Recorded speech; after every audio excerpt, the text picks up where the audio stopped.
Welcome to Good Morning Vail for this Saturday, November 4th edition. I'm your in-studio host, Ben Roof, and today's show is all about community service. We're going to be heading out to Roundup River Ranch to see what's all going on out there on the Colorado River. Avija has got some amazing location in Vail to show us today, and then Access Unbound is going to join us at the end of our first hour. So, your first hour of Good Morning Vail starts right now.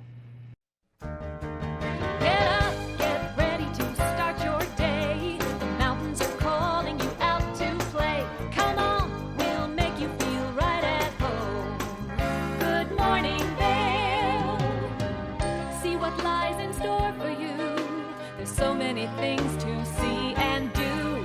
Summer, winter, spring, or fall. Your home in the Rockies has it all. So get up, get ready to start your day. The coffee's brewing, you're on your way. The fun is waiting outside your door.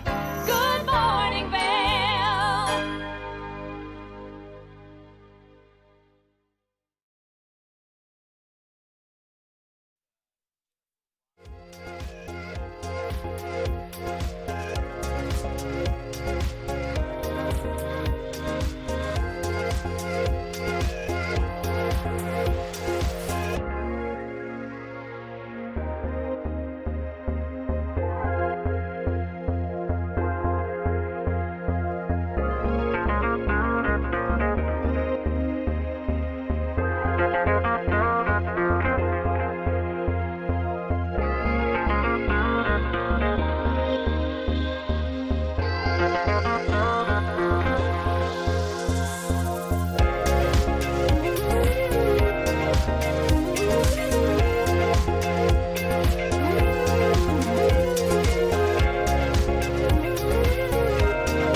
Lions Head Jewelers Fossil and Mineral Gallery.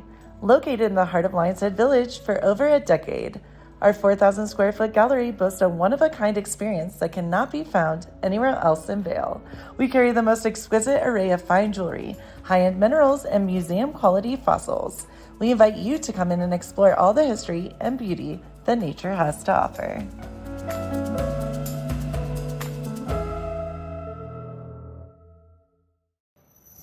Hi, it's Julio from TV8 Vail. Do you ever wonder why our tagline is "There's more for you on 92"? Because we're always bringing you more.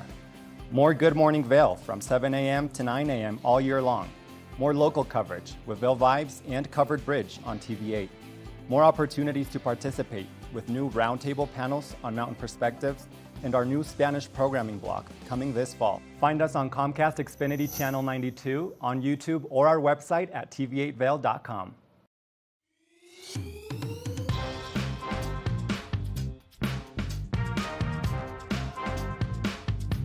Thank you for watching Good Morning Vail. Have an amazing day. Get on out there, soak up that sunshine. We'll see you tomorrow right here for more Good Morning Vail. Bye, everyone. Hi, I'm Gretchen Bleshaw. You might recognize me from the Glitz and Glam with Gretchen. Maybe you hear my voice on the radio from time to time or see me out at a concert or two. I love concerts. If you see me out, the long mermaid hair, I'm almost 6 foot tall. It's hard to miss. Come and say hi, give me a high five, and make sure to watch me right here on TV8.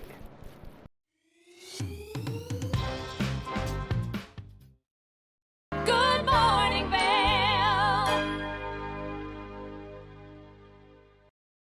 Welcome back to Good Morning Vail. A little bit earlier this fall, I was able to head out to the Roundup River Ranch to talk to some of the management team about what they've got going on there and what their plans are for the future. So let's go check it out.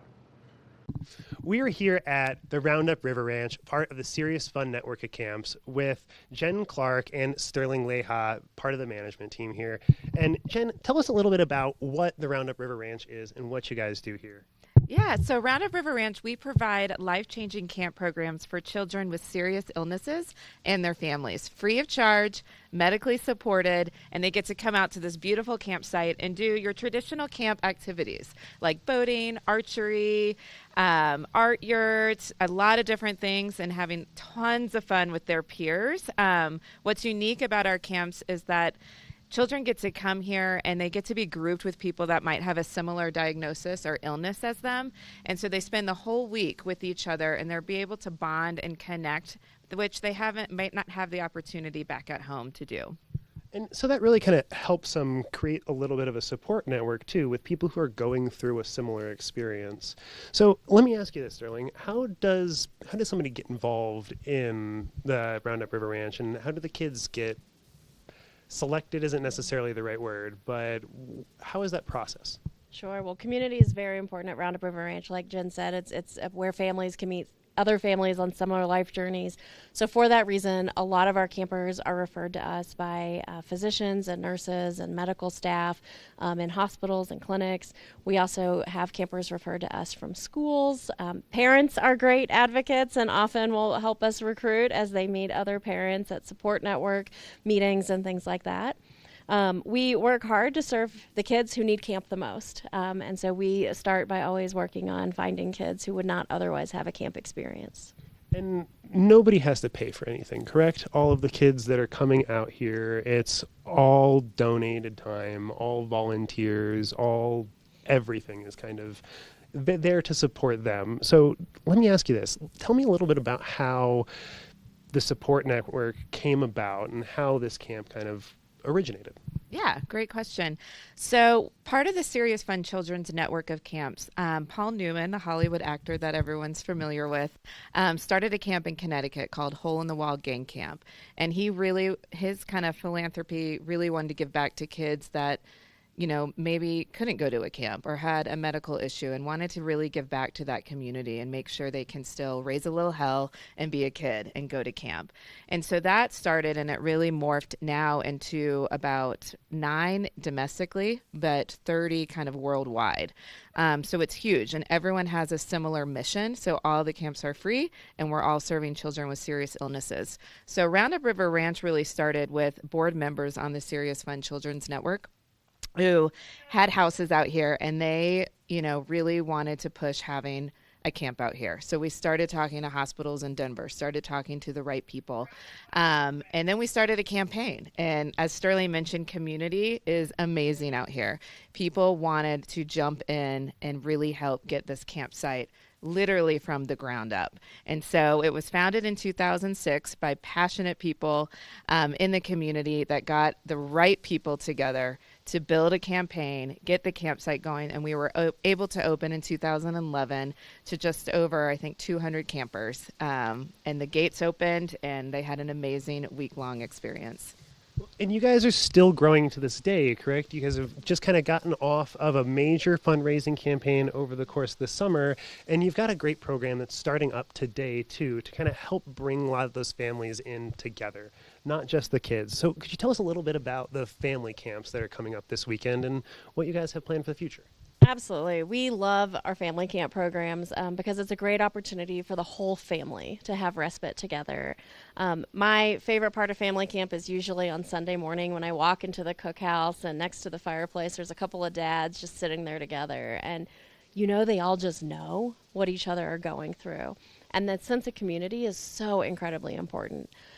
While we never want a family to have to come to Roundup River Ranch, we want to make sure that as many families as need camp can come as possible. So you mentioned our campaign. Our goal is to build 3 additional cabins so we can support more campers in our summer camp programs and more families during our family camp programs. So the family camps, they kind of start to kick off as school gets started and the kids are a little bit more busy with their normal schedules. But I imagine that it gives the parents especially a really great opportunity to kind of relax and recover. I mean, personally, I can't imagine how stressful that's got to be to have a kid going through that and being largely unable to help directly and just kind of be there to support them. So what goes on while the families are here? How do you guys kind of help support that relaxation and that bonding? Yeah, so our programs are varied throughout the weekend. We have some programs where the whole family do them together. And for many of our families, they've spent so much time focused on clinic appointments and doctor's appointments that's how they spend their family time. And there's so much value in the power of play. And so being able to play together is so important. A lot of these kids are often told what they can't do over and over again, and the parents are very nervous and always, kind of putting the bubble around their kids. So to come out here and see them running around and being silly as a whole family, and for us to be able to say, yes, you can. Of course you can do archery, and provide all those adaptations and modifications that kids might need is incredibly, incredibly important.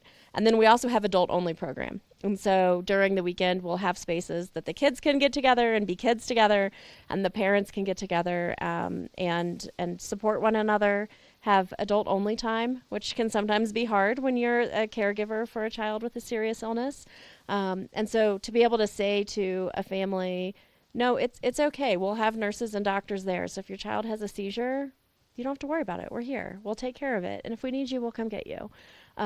That look of relief and respite is just incredibly powerful. And I would imagine that for the parents too, having that opportunity to kind of bond with somebody who's in a similar situation and have that ability to share a little bit of that experience is really powerful.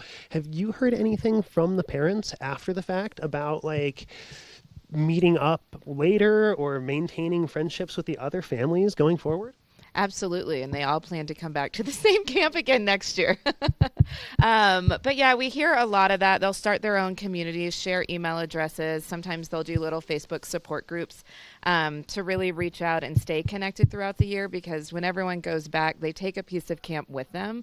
And it's a different feeling of, maybe their neighbors or their groups or the people that they connect with at school. Some of these kids may have allergies or so bad or so much medication or so many appointments that they can't go to birthday parties like their friends at home. They can't do the same sports as their friends. So this is really their community to say, we understand, we see you, we want to do things with you, we want to support you. Well, and that's also part of the beauty of these Serious Fun camps and Roundup River Ranch is that you guys do have that medically supported aspect. And that way you can kind of always support the kids, give them whatever they need, and allow them to really have that freedom to play and be kids and bond with each other. And I would imagine that the kids maintain friendships throughout, not just their visits at camp, but when they're gone. And if the kids are coming back time and time again, I imagine those friendships really last for a long time. You guys have any experience of that? Any fun personal stories? Actually, this weekend, and I think in the cabin behind us, we have two kids who have become lifelong friends through camp. And, reconnecting at camp, reconnecting at camper reunions is such an important part for them because it's their friend who truly understands them. And we see the same thing with siblings. This is a space that siblings can meet other siblings who uniquely understand what it means to have a brother or a sister with a serious illness and what that means for the family, what that means for, the time and attention that their brother or sister might take. And so we also see that in that space, which is really, really impactful. And speaking of the cabins and everything, when the kids are out here, how long are they out here for a typical summer camp program? And sort of what does a normal summer camp week for just the kids program look like? Jen? Yeah, so it's about 5 days. So we have them here overnight. So they stay into the cabins that we're sitting in front of. And all of their meals are here. So they're in the Trent's Cookhouse in the dining hall. We do breakfast, lunch, dinner. And it's a full day of activities. I mean, they are tired, but they're adrenaline being around each other. They just want to keep going. So one morning we have early elk as well. So we have those kids that do like to wake up early and not sleep in. And that could be just doing some stretching or going to our pond and doing some fishing early in the morning. And then they'll go and kind of go into their cabin groups and then kind of rotate. So they'll do archery, they'll go do boating, they'll do fishing, they'll do the climbing wall, the zip line. We have an art yurt. We also have a sound garden called Lily's Garden where they can go and sit and play music and bond. And then at night it continues. We do one night is a no-hand spaghetti dinner so they can all dip their their faces in spaghetti and spaghetti sauce. Camp dancing happens in the cookhouse. It just keeps going, and then it goes into the bedtime routine, and it ends in a wonderful candle chat where they all get to bond, talk about the day, and those are truly the conversations where the connection really happens, and that peer-to-peer conversation of understanding what maybe a friend has gone through and then realizing you want to support them and you've also gone through the same thing. And those are those powerful bonds that you really can't get anywhere else except in these cabins with a candle lit and talking with your peers. Well, I mean, it's absolutely incredible program, and I'm sure you guys are giving everybody a wonderful experience, but a lot goes into that behind the scenes. So how do people get involved, and how can people help support the Roundup River Ranch and the Serious Fun networks? Sure. So Roundup River Ranch truly takes a community. We have a small but mighty team that is working on camp year-round, but we absolutely thrive on volunteers. So we need volunteers to serve as family buddies during family programs, to help run activities, be cabin counselors, help in the kitchen, support mailings. I mean, the list goes on and on. So regardless of what someone's time commitment looks like or what their interest is, we're always able to find a way for folks to get involved. As you mentioned earlier, all of our programs are completely free of charge. And so we also have fundraising events throughout the year that people can get involved in, which is a great way to help support a child coming to camp completely free of charge. Awesome. And if people are looking for more information about Roundup River Ranch, they can find that at roundupriverranch.org. And you guys have any other contact info, phone numbers, or anything that we can reach out? Yeah, if anyone has questions on our volunteer opportunities or want a little bit more personal information, you can reach out to info@Roundup River Ranch. You can come out for a tour. We love walking people around the campsite, showing them what all the different things they can do, and everything else is on the website. So reach out. We love to talk to people. We love meeting face to face, and we love getting people out here on Colorado River Road. And I'm sure if anybody's interested in donating, they don't need to wait till a fundraiser, correct? That is true. You can donate and help support this incredible cause directly through our website, or like Jen said, reach out, give us a call, or send us an email, and we're happy to support you doing that. Awesome. Well, Sterling Leahy, thank you so much. And Jen Clark, thank you guys so much for stopping by. We'll be right back with a little bit more from the Roundup River Ranch right after this. Good morning, Vail.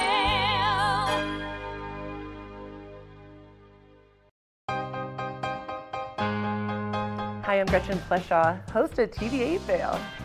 From fashion to food, from film to festivals, experience a unique look at the boutiques, spas, restaurants, and venues that make the Valley so special. Join me for Glitz and Glam. Find it in Good Morning Vail or at our website at tv8vail.com. I can't wait for our next adventure.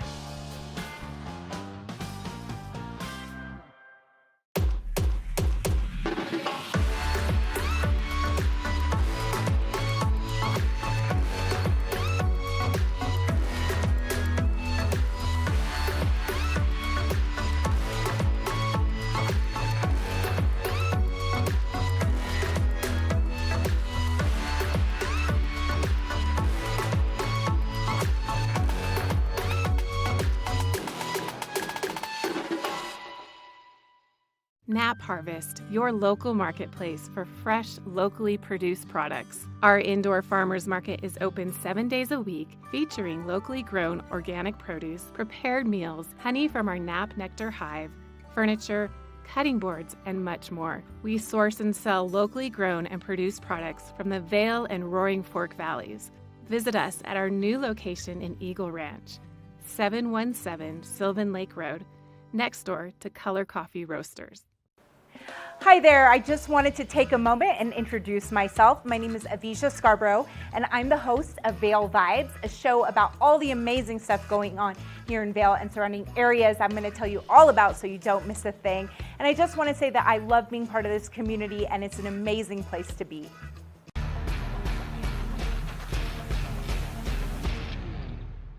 Do you love the outdoor lifestyle? Make sure you tune in every day at 8 p.m. to catch Scoreboard Nation. It's an outdoor lifestyle show dedicated to your 3 favorite mountain towns, Vail Beaver Creek, Park City, and Reno Tahoe. Join us for an incredible venture. Find us on TV8 Vail, Park City Television, or at thescoreboardnation.com. We can't wait to see you there.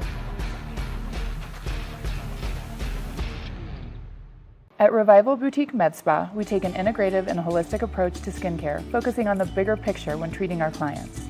We use only result-driven and science-based products that contain clean, organic, wildcrafted, and research-based ingredients. From injectables, facials, to body contouring, we offer anything related to looking your best self. Find us in the Riverwalk in Edwards. For a complete list of services, visit us online at revivalvail.com. Follow us on Instagram at Revival Vail Valley. Fall in love with your skin again. There's lots to love at Revival. Mind, body, beauty. Good morning, Vail.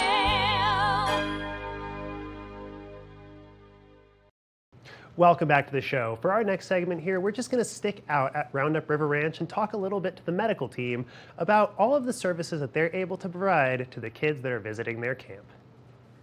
We are here at the Roundup River Ranch with Dr. Todd Vermeer and Amy Batchelor, part of the medical team here at Roundup River Ranch. So, Dr. Vermeer, tell me a little bit about how you guys support the camp here and what you guys are doing with the kids.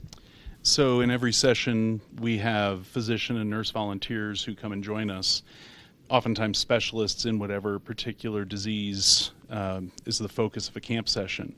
And Amy and I coordinate all of those folks and help provide care, help organize everything so that when the campers get here, we get all their medications lined up for the week and can deliver whatever care they need. And then both of us and all the volunteers are around to support our activities, make sure everything's safe so that when they're doing something like climbing the climbing wall, we have a nurse or a doctor there to make sure that if anything comes up, we can take care of it right there in place rather than having to have them come here to our medical center, which is available, but we try to keep everyone out of here if we can.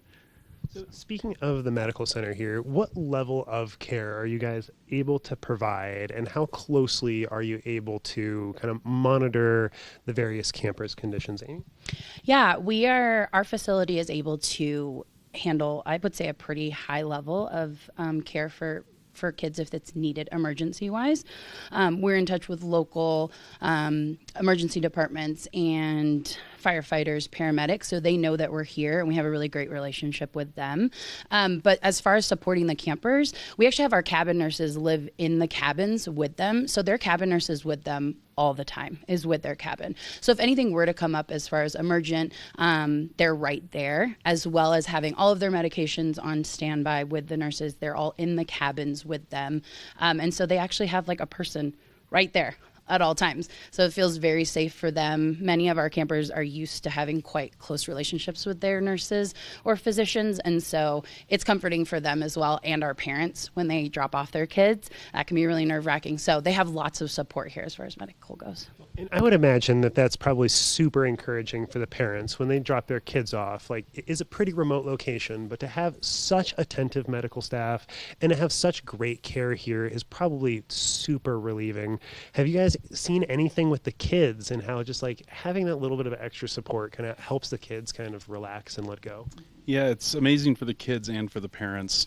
You know, for the kids, we have a medical review process we go through for all of the campers, and we'll see notes from parents about how they tire out in the afternoon and will probably need a wheelchair because they can't walk very far. And we see these kids come and they hike down to the climbing wall and they do the whole ropes course with no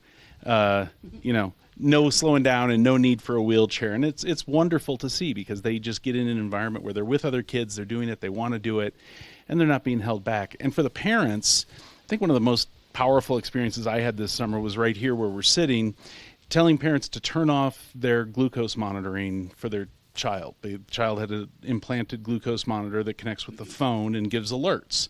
And we took that over. We said, all right, I've got it on my phone, we've got it on the cabin nurse's phone, you turn it off because we've got this. And they were able to go have 4 or 5 days by themselves and not having to worry about the glucose monitor. That is a 10, 15, 20 times a day worry for that particular camper. And that's just such a wonderful gift to be able to give. Yeah. Such a wonderful gift to be able to give just in general here at Roundup River Ranch, and it wouldn't be possible without the medical team here.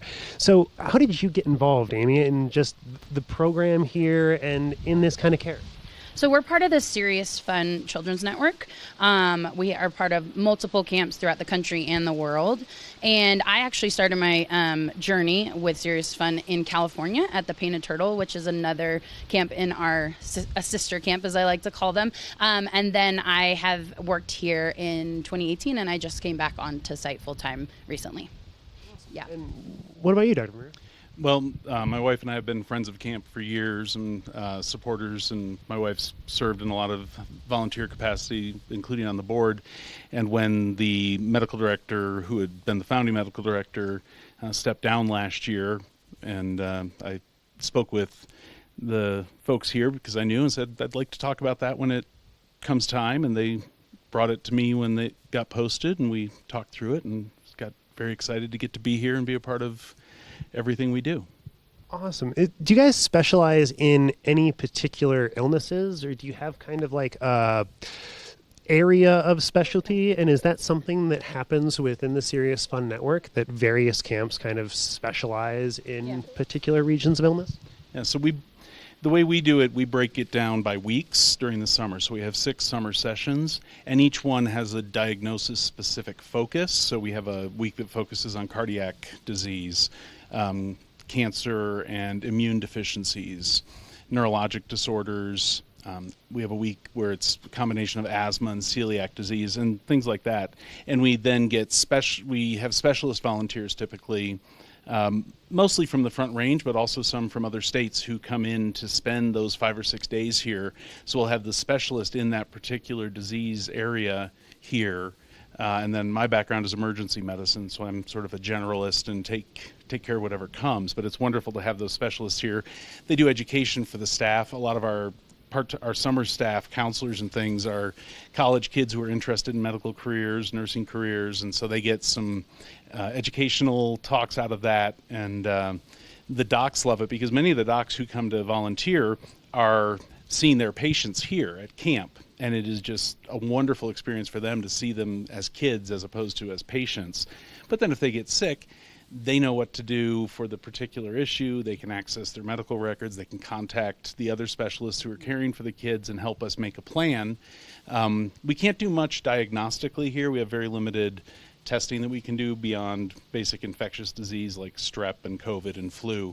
But we have a lot of treatment we can provide. We are beneficiaries of a lot of gifts from Children's Hospital of Colorado. They give us a great deal of medication every year, so we have a lot of medications that you wouldn't normally have at home that are not over the counter, but because I, as a physician, Amy's actually a nurse practitioner as well, we can decide, yep, we need to give you this, we have it.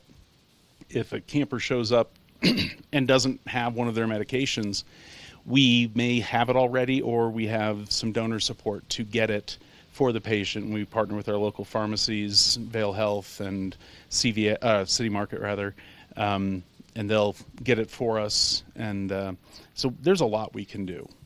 I would imagine that you guys have a pretty close working relationship, both with Vail Health and the Colorado Children's Hospital. Amy, do you want to talk a little bit about that? Yeah, so a lot of our specialists, like Todd was saying, do bring their own kiddos here. And what a great environment to have them here, because they only see them in a clinic setting. So they've put a lot of work into them. And then they get to see them like outside of the hospital. They get to see them, and nurses as well. And so we do have a close bond with Children's Hospital of Colorado, as well as other hospitals within our region. We also serve 11 states total that we can. However, like right here in the Front Range, we are able to support Denver locations and out here through those hospitals. So speaking of the 11 states that you guys serve, is that sort of like a regional designation that like Roundup River Ranch has a region that they cover as part of the Serious Fun Network? Or do you guys have like a system of illnesses that you kind of focus on, that kids from all over the country come to this location because of their particular illness? It's more the regional delineation that the camps agree to through Serious Fun. And there is some overlap with that. But most of the camps serve a wide variety of diseases. There's a whole set of typical identified diagnoses that Serious Fun focuses on. And it tends to be things that are more long-term challenging, require constant medication, constant monitoring. And one of the goals we have is to be able to provide a normal camp experience for kids who can't go to other camps. Every camp has a nurse providing medication, but we're providing chemotherapy, we're providing immunosuppressant medications, and watching for the side effects of that. We have nurses who are in the cabin who are helping kids who require an hour of care to have a bowel movement every day, and we're able to do that, and then get those kids up on the zip line an hour later. So we are always trying to reach out to families and kids who don't have other options and may not even know this option exists. And the transformation you see in kids who've never been to camp, or who maybe went to camp years ago but then they've been dealing with their illness, it's really magical how they just blossom here, make friends, and an important part of it is they get to know other people who are on their same journey. We're heading into a family camp weekend this weekend for specifically around epilepsy. And for a lot of the parents who will be here, it'll be their first time to hang out with other parents who have kids with similar challenges and maybe new diagnoses, or maybe 10 years in, and share those stories and feel that community that is hard to find out in the world, because, though we see lots, they're few and far between oftentimes in the general population. So. Well, that's got to be such a great experience for the families and for the kids. But before I let you guys go, I've got two more questions for you. First one being, does the altitude make a big difference in standard of care? I mean, we aren't really at a low elevation here. We're probably at, 6-ish thousand feet, give or take?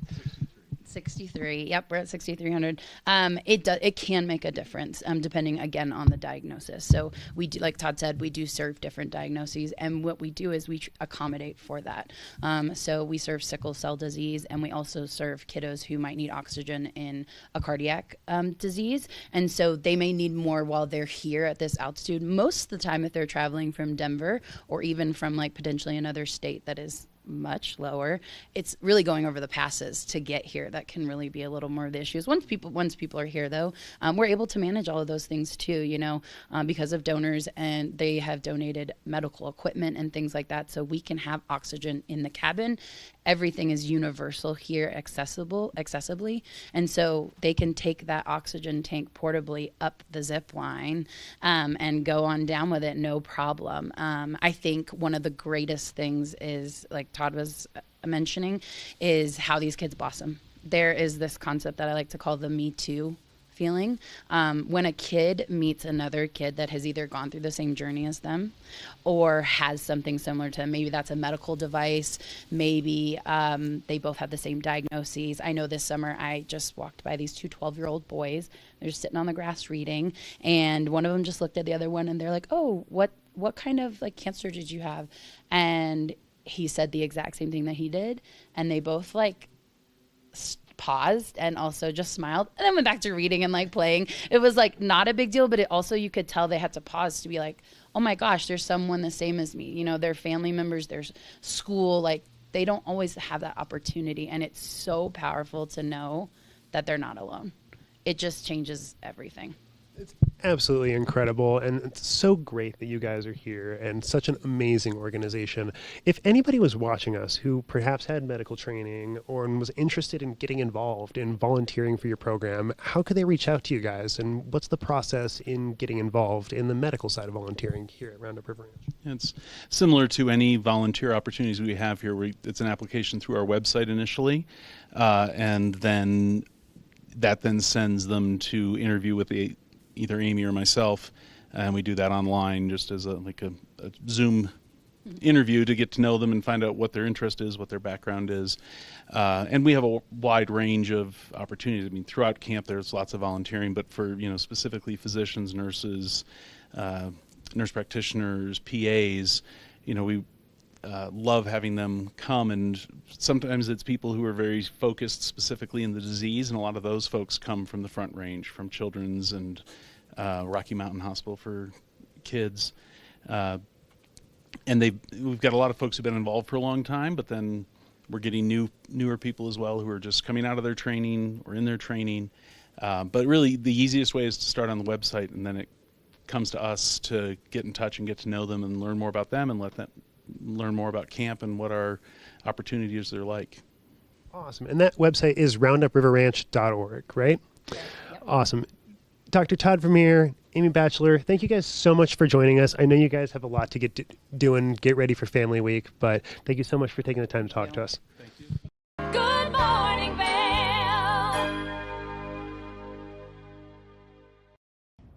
Did you know that all Eagle County residents and visitors can get a free Eagle Valley Library District card? All you need is a photo ID. You get our online databases and resources, free music, free streaming, all from wherever you have internet access. Free audiobooks and e-audiobooks straight to your phone. Go into your Eagle Valley Library District branch today and get your library card. Familia, estamos muy emocionados de por fin presentarles nuestro nuevo programa completamente en español, Conexión Latina, que se estrena este lunes 21 de agosto a partir de las 7 de la tarde. Por el momento, el programa se transmitirá los lunes, miércoles y viernes de 7 a 7 y media de la tarde, con una repetición de 7 y media a 8, así que no hay excusas para perdértelo. Te recuerdo que puedes sintonizar nuestra programación a través del canal 92 de Comcast, nuestra página web tva.com y nuestra página de Facebook TVA Conexión Latina. Acompáñanos en esta nueva aventura llena de información y entretenimiento local. No te lo pierdas.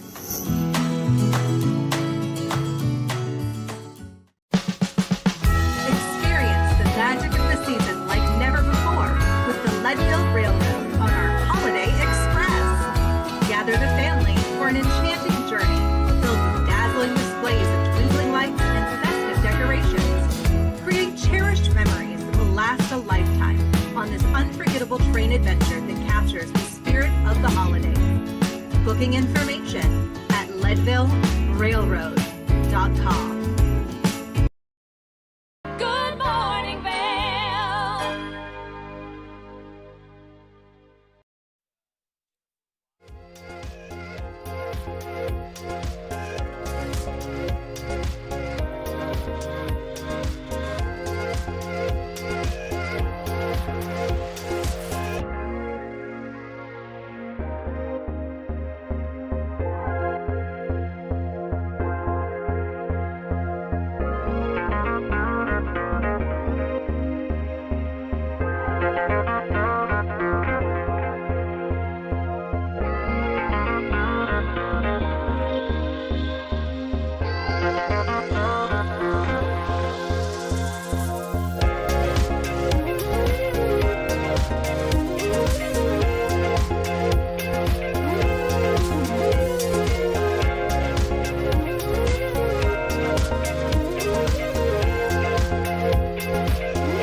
All right, thanks for joining us. Well, the playoffs for sports here in the Valley are in full swing, so let's update you on what's happening.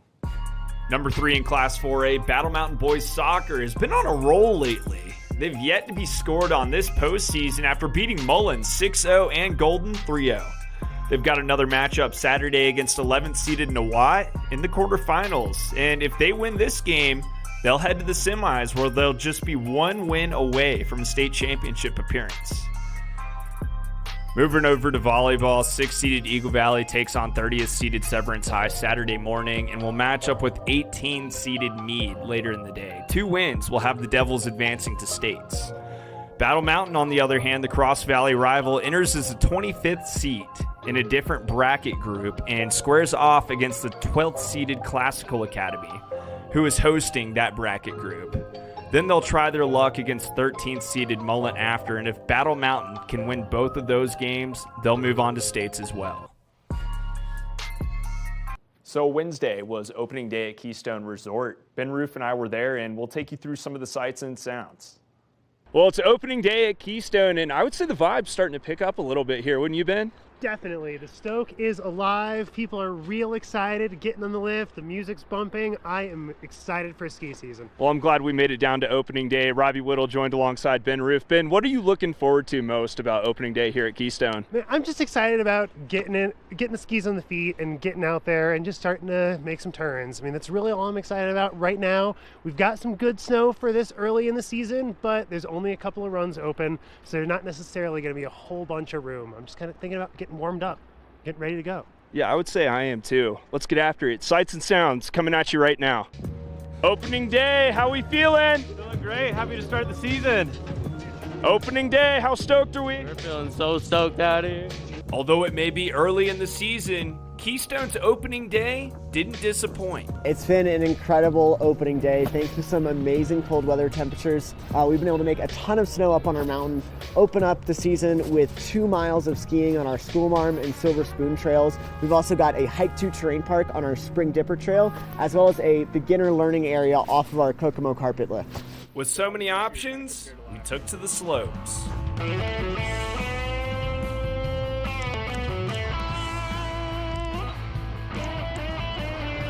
Overall conditions were fair, and we got a lot of good early season laps in to shake off that rust. By mid-December, we should be seeing much more of the resort accessible, but there's one thing to note. Keystone is changing. The resort is opening the Bergman Lift.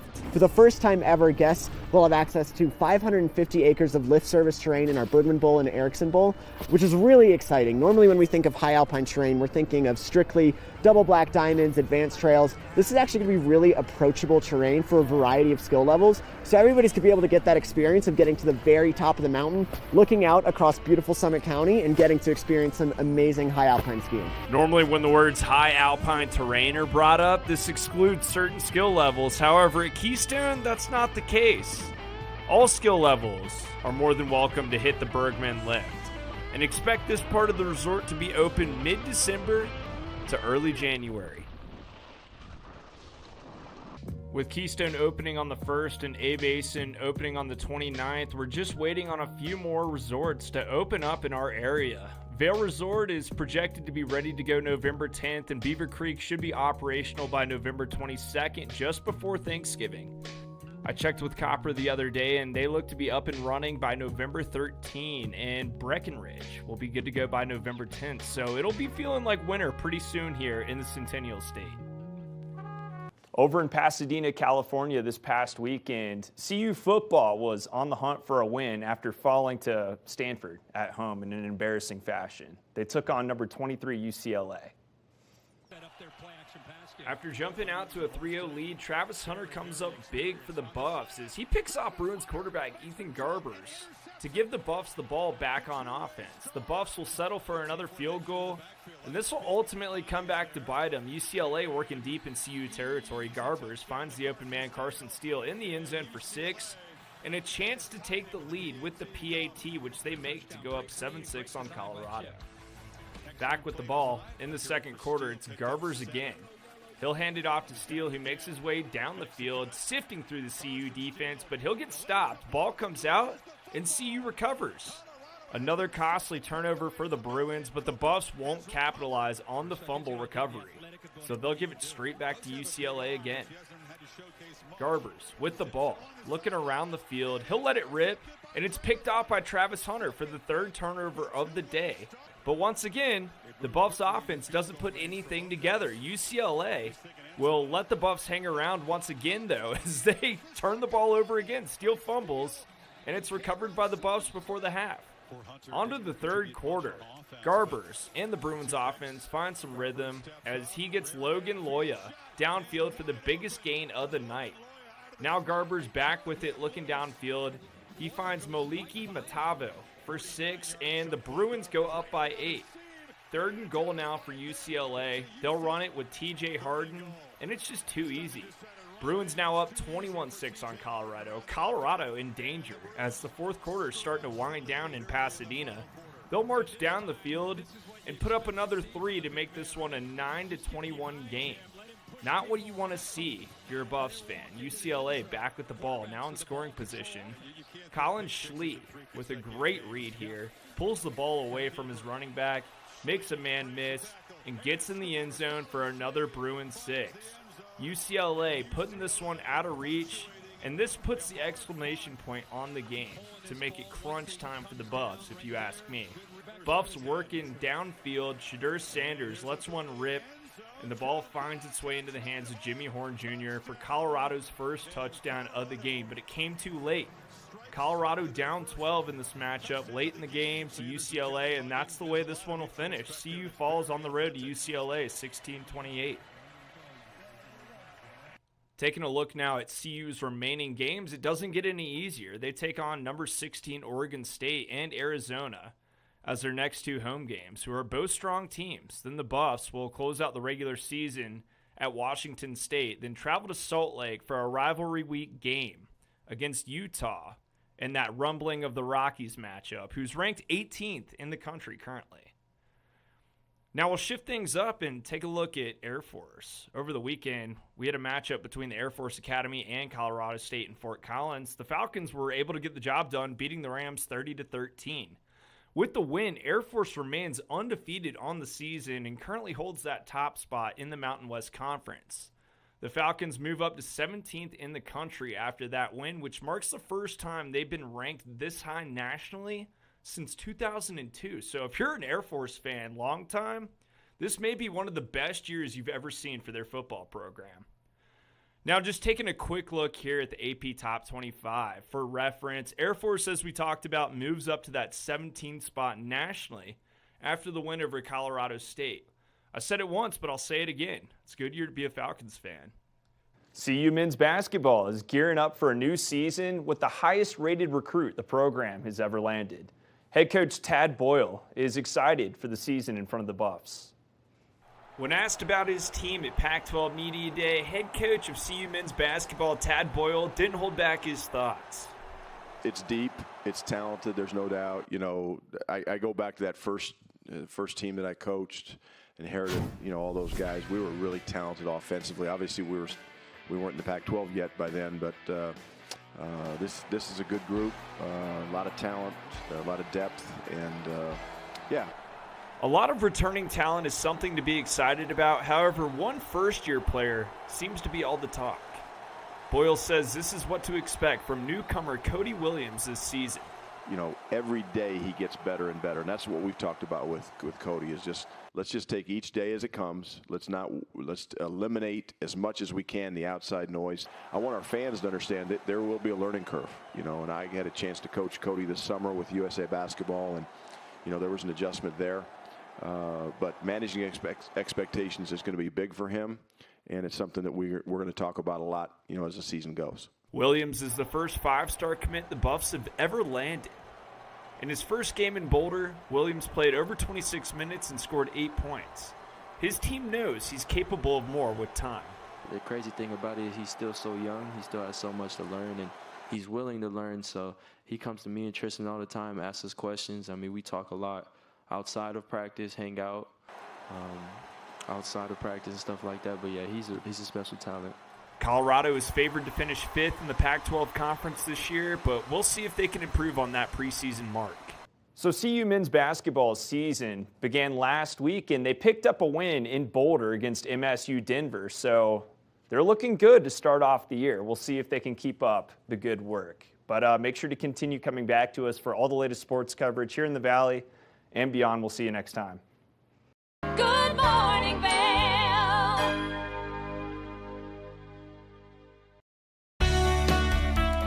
Join us in exploring the everyday lives of community members here in the Vail Valley. Hear their inspiring stories of how they came here, their contributions to our community, and why they chose to call this place home. We want you to be one of our neighbors. If you would like to be featured or nominate someone to be featured, please send an email to danielle@tv8vail.com. We look forward to featuring your story right here on TV8.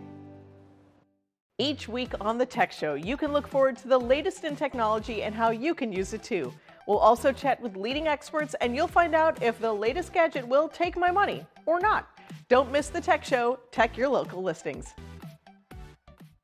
When you're in Vail, you're in vacation mode, and you need a flexible home tour experience that fits into your schedule. we transformed how you view and buy homes in the Vail Valley. With immersive, cutting-edge technology, you can explore properties 10 times faster. In our lounge, we guide you through this digital world on a 16-foot screen where you can imagine your next home in comparison to your favorite recreational spots. Say goodbye to multi-day home tours and hello to a quick stop between your other plans. That's the power of the Immersion Theater.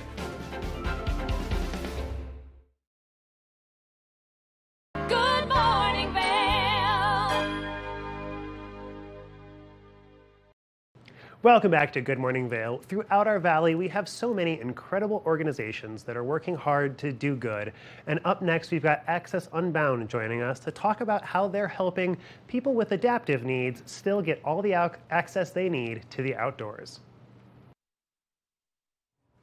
Welcome back to Good Morning Vail. Now, I am excited about the next two ladies joining me here on the couch because it's such an important initiative. We're going to be talking about Access Unbound. I've got Katie, the founder, joining me here today, and Elizabeth, the executive director. How are you, ladies?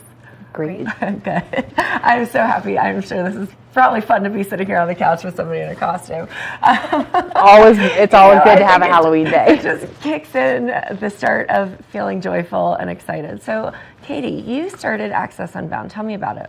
Yeah, we started in 2016, and we are the only organization here in the Valley that supports people with disabilities regardless of their age, their background, their disability. And so we're filling in a lot of the niches here in the Valley to make sure that people with disabilities have access to the professional snow sports that are happening here in the Valley. That's really important. You know, snow sports are wonderful for all people involved. And so what was your mission and why did you choose to really get involved and to start Access Unbound?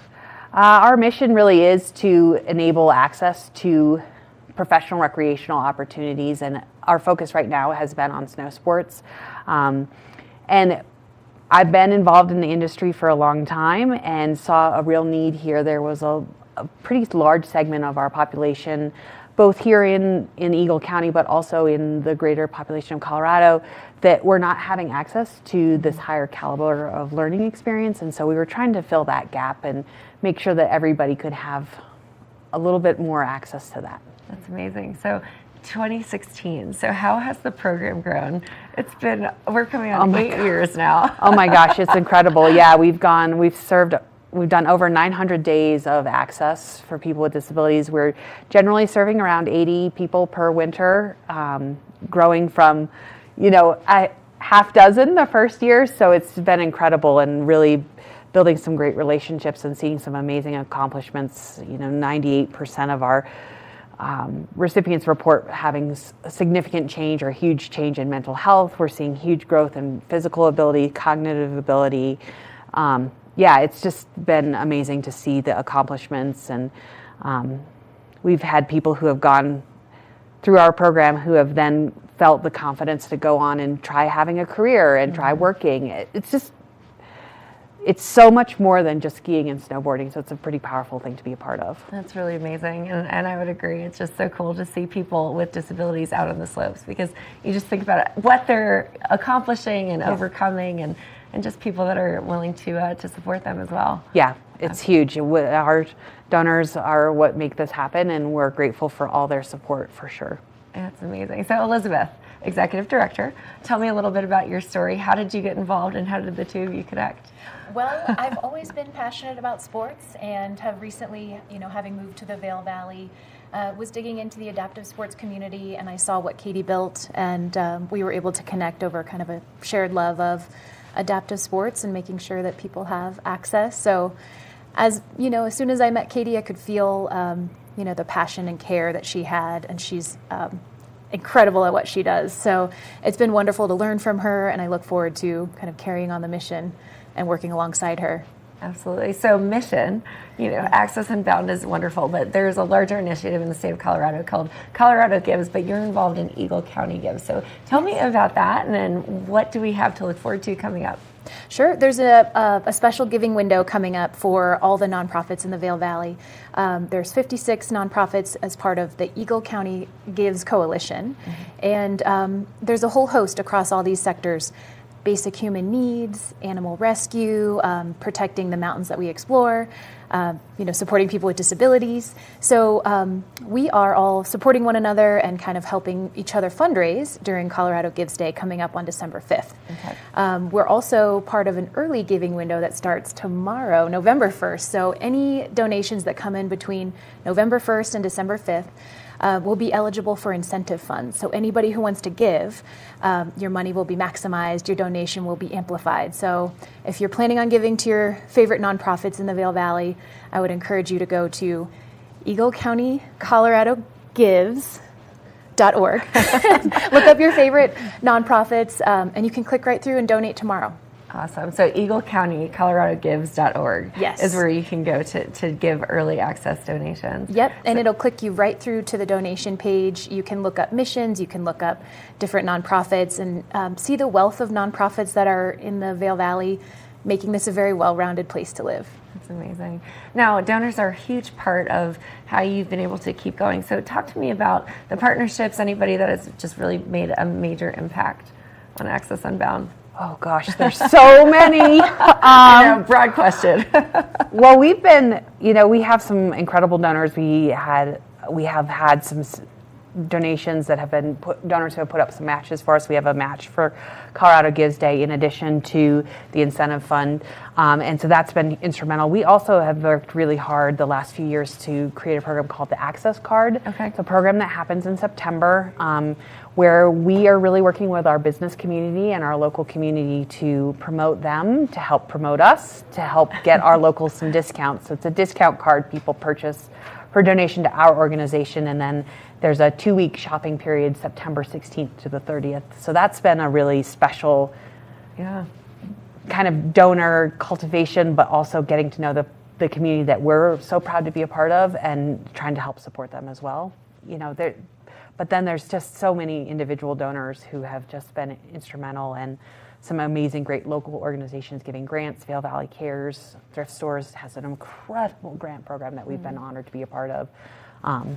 There's just too many to list. But no, I love that. And so that's typically every September. So if we wanted to find more information about that, just head to the website. Yeah, the Access Card, you can head to our website, which is accessunbound.org, and then, follow social media. We're here on TV8, Vail Daily, etc. Keep an eye out for the list of businesses, look for it, but it's definitely a great way. I do all my holiday shopping, so I'm done all my holiday shopping already. That's a great way to do that. Yeah, be ahead of the curve. Yeah, yes. That's amazing. Now, Elizabeth, speaking of volunteering, how can we get involved? Tell us more. So I would recommend going to Eagle County, ColoradoGives.org, and looking up your favorite nonprofits, check out their mission, and reach out directly. I think there are a lot of great organizations that always look for support, whether that's in-kind donations or actually volunteering and helping support their mission. So I would say find out what you're passionate about, and there's definitely a nonprofit that could use your skills. That's true, and nonprofits are wonderful, and it's just great to be part of the community and to support the community and all of the things that we do here. We're not just a resort town, we're not just a vacation town. No, that's what makes this community special, and the Eagle County Gives Collaborative is this really coming together to help each other rise, and it's a really powerful group of people, and it's a real honor to be a part of that. It really is, and we're in shoulder season, but this is such a great way to get involved and to get plugged in and be able to support everyone and help us navigate the busy times. Yes. Yeah. Wonderful. Well, ladies, tell us, where can we go for more information one more time? I know we've got the website here, but can we follow initially on social media and being able to give donations, etc.? Go ahead. For our organization, absolutely. We'd love to have you follow us on social media. Check out our website, accessunbound.org.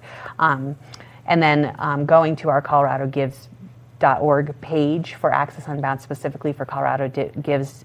Starting tomorrow, we'd love to have you donate through that page specifically, so that helps us meet our match, but also get more of that incentive fund coming from the state. And then do you want to share the information for the Colorado Gives? And go to EagleCountyColoradoGives.org.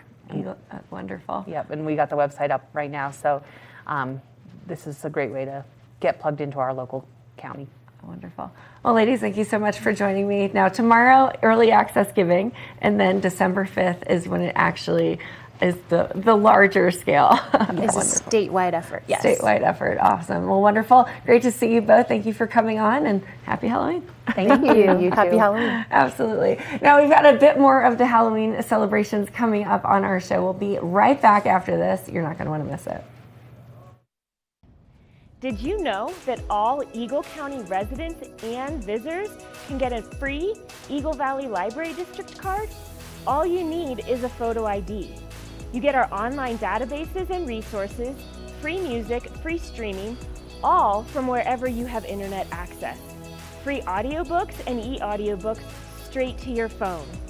Go into your Eagle Valley Library District branch today and get your library card.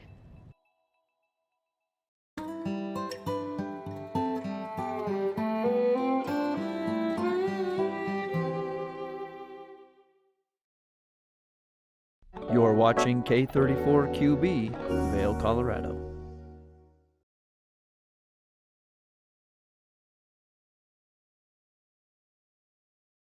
Welcome back to our second hour of Good Morning Vail here on this Saturday, November 4th. I'm Ben Roof, your in-studio host, and today we are talking all about community service. So in our second hour, we've got Runs for ALS joining us. We've also got Speak Up, Reach Out and Red Sandstone Elementary talking about their upcoming Tiger Drive. So your second hour of Good Morning Vail starts right now.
Did you know that all Eagle County residents and visitors can get a free Eagle Valley Library District card?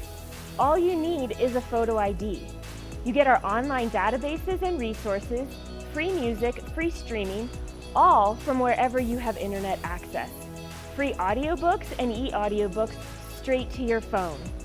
Go into your Eagle Valley Library District branch today and get your library card.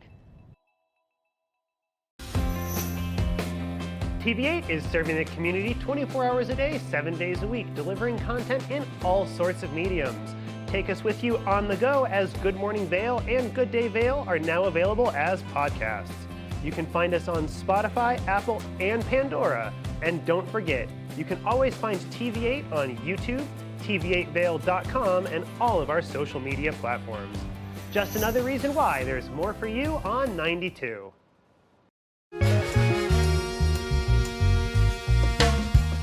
My name is Tyler Alvarez. I work here at Sweet Basil in Vail. I'm a bartender here.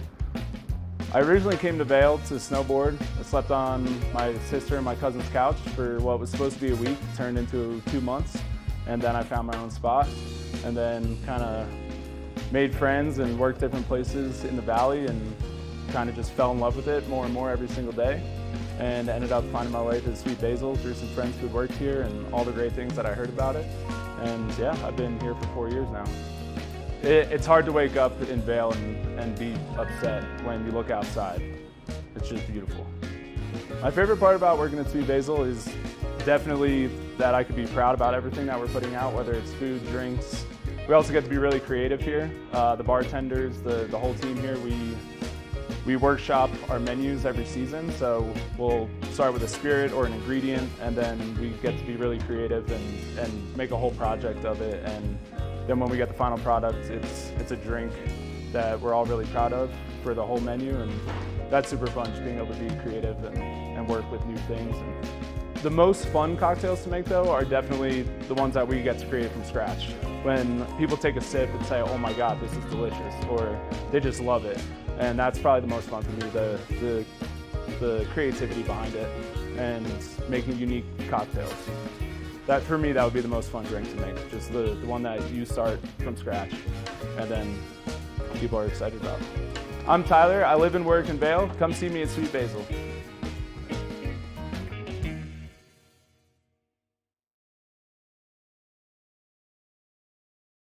Good morning, Vail.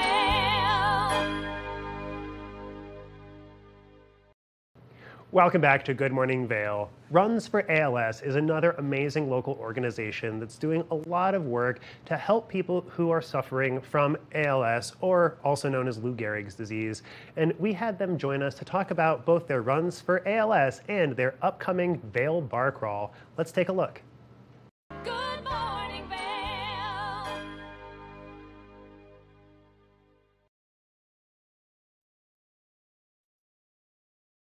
Welcome back to Good Morning Vail. Here in the Valley, we like to talk about things that maybe a lot of our viewers don't know about. And one of those is a disease called ALS, and that stands for amyotrophic lateral sclerosis. And I've got not only two experts that know about it, but are also out there working hard to bring awareness, but more importantly, support those that have ALS, both from a financial standpoint by raising money and also from a support standpoint as far as community. Pamela, how are you today? I'm good. Thank you so much Good. for having us. And Michael, how are you, sir? Doing well. Thank you for having us. Well, let's learn a little bit about ALS for the viewers that may not know anything about it. Of course. So basic definition is it's a neurological disease, and there is a breakdown in the nerves in the body between the brain and the muscles. So the first signs of ALS are some twitching. Lots of times people actually experience it, when their muscles are tired, like it's like some muscle twitching in their usually arms or legs. It starts as that, and then it is more of it's a very slow progression of weakness throughout the body because the muscles will break down because they're not getting that communication from the brain to work and to activate. Doctors and scientists still don't know. There's still so much unknown about ALS of what actually causes it, what can prevent it. But it's a very, ultimately, it's a terminal disease. Ultimately, our lungs are a muscle, and ultimately you're unable to breathe on your own. And that's where it ultimately people end up passing, is unable to breathe. They're able to get a trach so they can have assistance breathing. Right. That is a very difficult lifestyle. Some choose not to, some do, and it still doesn't. It doesn't mean forever.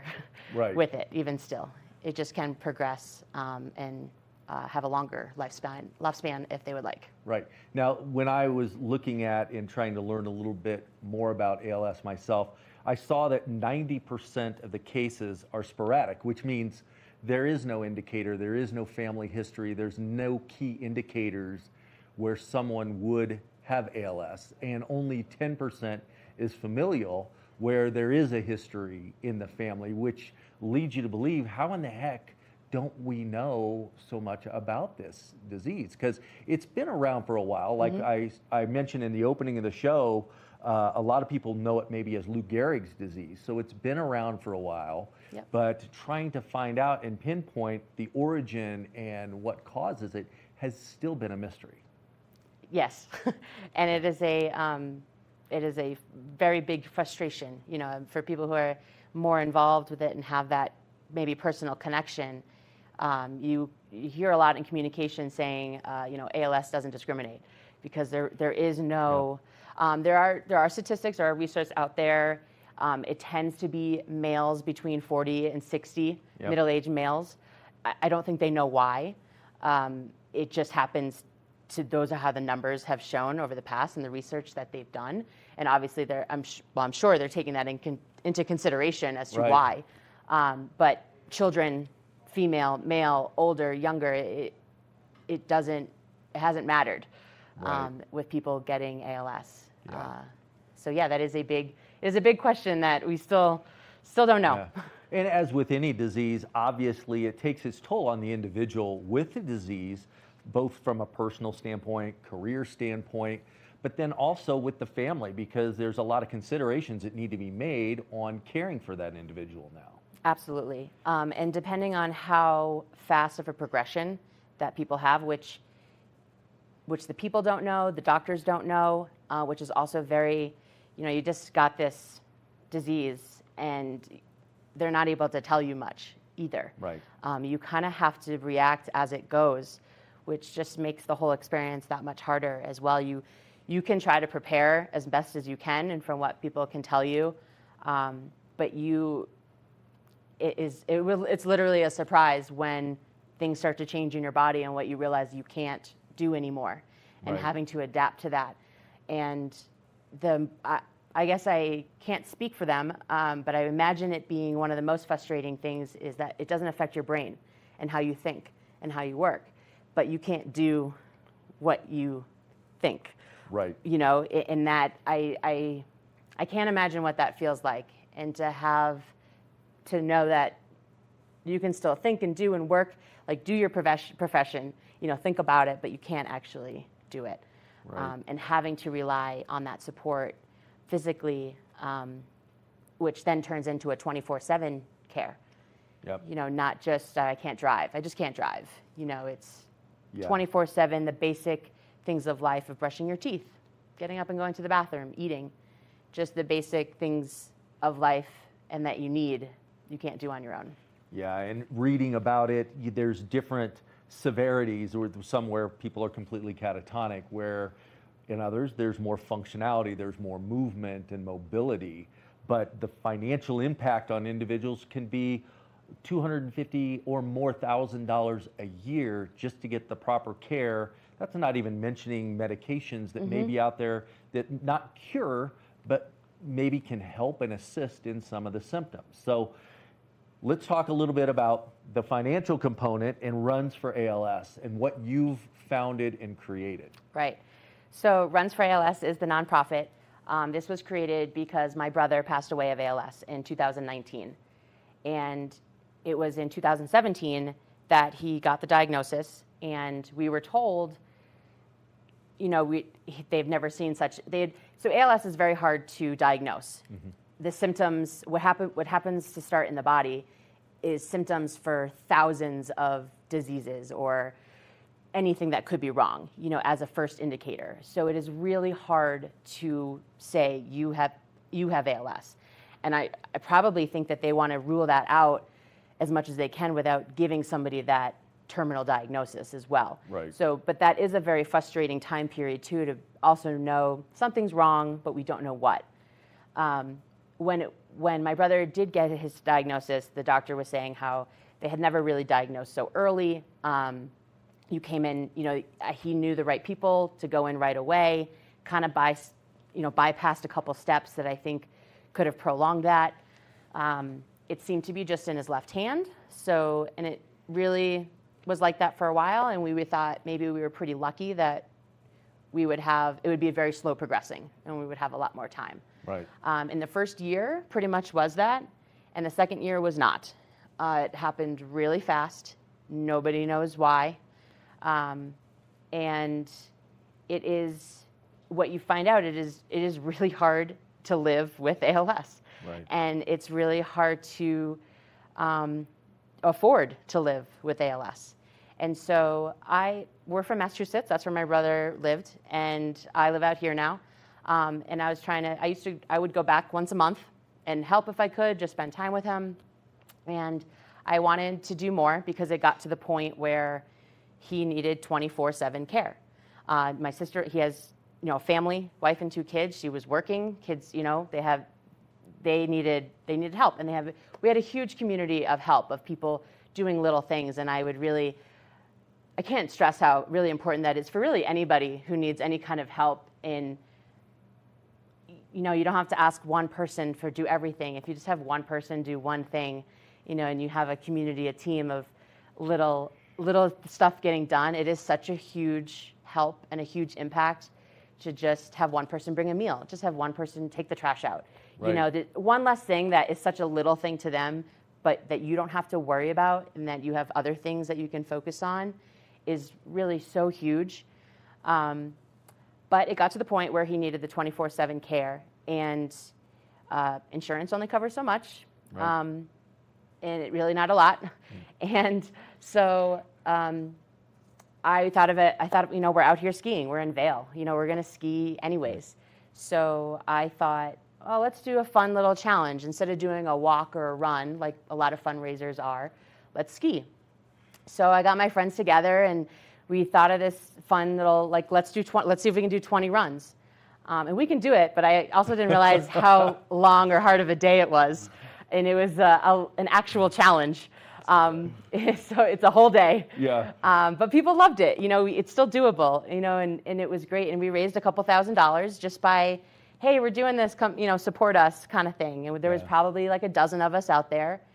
And so we raised a couple $1,000s. It was great. It was fun. Got the word out there, talked about ALS and Lou Gehrig's disease. The November of 2019, he passed. And so I was just talking to Mick, being one of them. He, one of my good friends, it's like, we could keep doing this. We could help more people. Now I'm in the kind of like ALS community, and people I just talk to on Facebook that are active, are very vocal about it. And there happened to be one in Colorado Springs, Stephen Martin, and never met him, but he reminded me a lot of my brother. He was a father of 2, funny guy, spiritual guy, and very vocal. Like a lot of people with ALS have a hard time being vocal about it because they can't speak. Right. There comes to a point where these muscles do not work and they can't, and that's very hard. But he still was, and I just was really drawn to him and reached out to him and was like, I know you don't know me, but this was my story, and we want to continue to do this ski, fundraiser, and we'd like to help you. Yeah. And so he did. And then it was COVID, so we didn't ski. But we got creative and was just honestly also trying to just get people moving during COVID. Hey, get outside, do 20 miles or 20 minutes or 20 laps or 20 of something. Yeah. And we raised even more money. It was quite, it was very humbling to see it happen. And so I decided to make it a 501c3, an official nonprofit, and move forward. And having my experience and just seeing how there are quite a few organizations out there that raise money for research, and it's so important. It's vital because there is still no cure. Yes, they have some medicine out there, some treatments that are supposed to help slow down the progression of ALS. I think from what I have read, they are all. It works for some, not for others. You can't say it 100% slows the progression down. Yeah. And then it's also, this is a big fight that people are fighting for in the standpoint of what's approved by the FDA and what people can take, what's covered under insurance. People literally can't afford to live with ALS. Yeah, that's what we were talking about, just that expense that goes along. And it is a fight. It's a fight financially, it's a fight emotionally, it's a fight physically to get through this. And your event, it's got a Facebook page, or it's got an Instagram and Facebook. What is that? Yep, Runs for ALS. So Runs for ALS? It's the number 4. Okay. And it's also the number 4, runsforals.org is our website to find out any information. We have 2 events now, and so our second one is a bar crawl in Vail Village.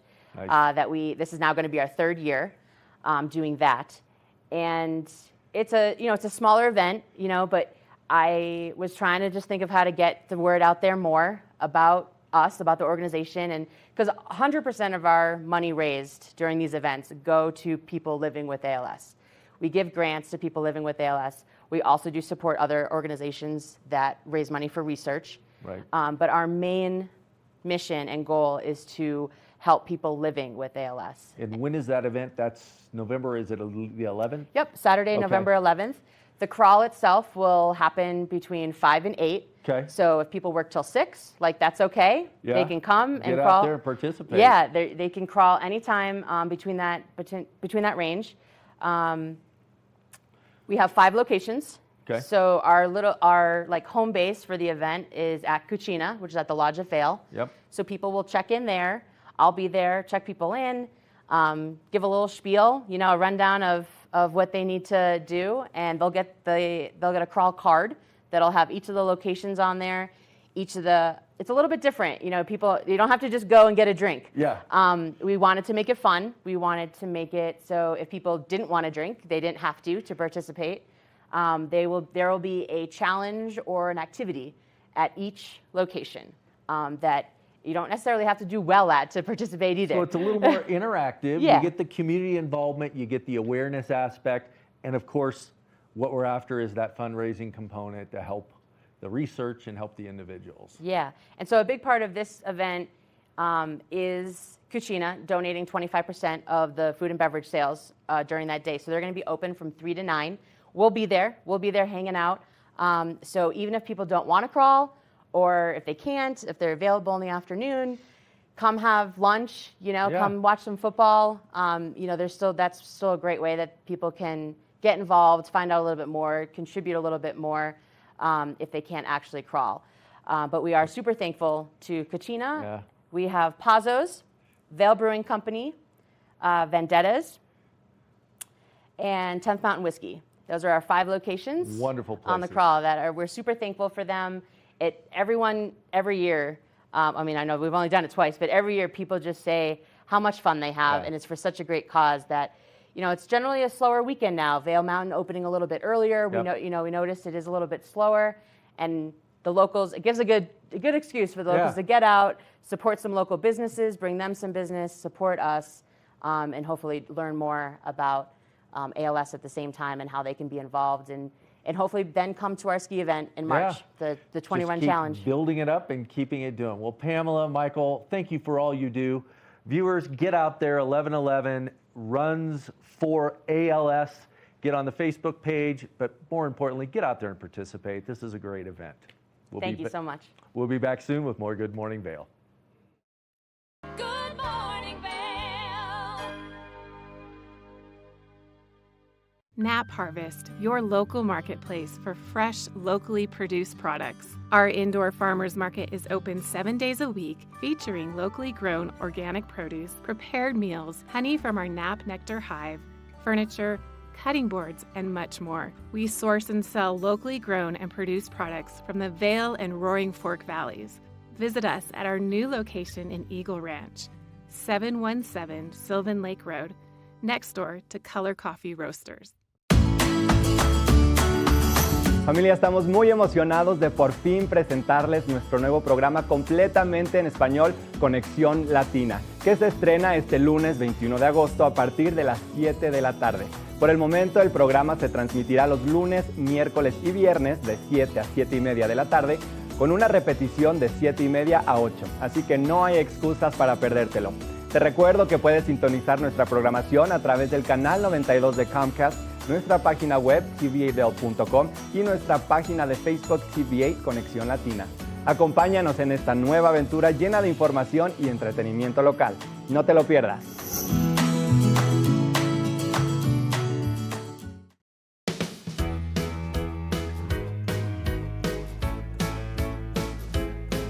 Hello everyone, I'm Raisa Pascal. And I'm Andrea Jackson. Welcome to Life, Love, Shopping. Have any personal stories you can share? Do I? Yes, I do. So even though you work for some good deals, too good to miss on flash deals. Now check this out. Studies show spending time outdoors can help with depression, lowering blood pressure, and overall health and happiness.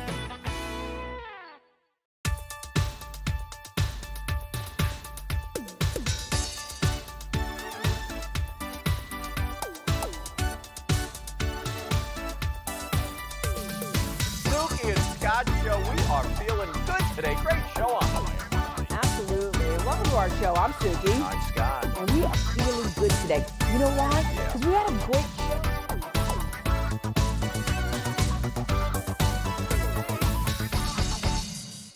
When you're in Vail, you're in vacation mode, and you need a flexible home tour experience that fits into your schedule. We've transformed how you view and buy homes in the Vail Valley. With immersive, cutting-edge technology, you can explore properties 10 times faster. In our lounge, we guide you through this digital world on a 16-foot screen where you can imagine your next home in comparison to your favorite recreational spots. Say goodbye to multi-day home tours and hello to a quick stop between your other plans.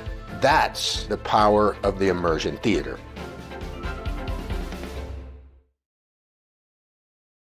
Good morning, Vail.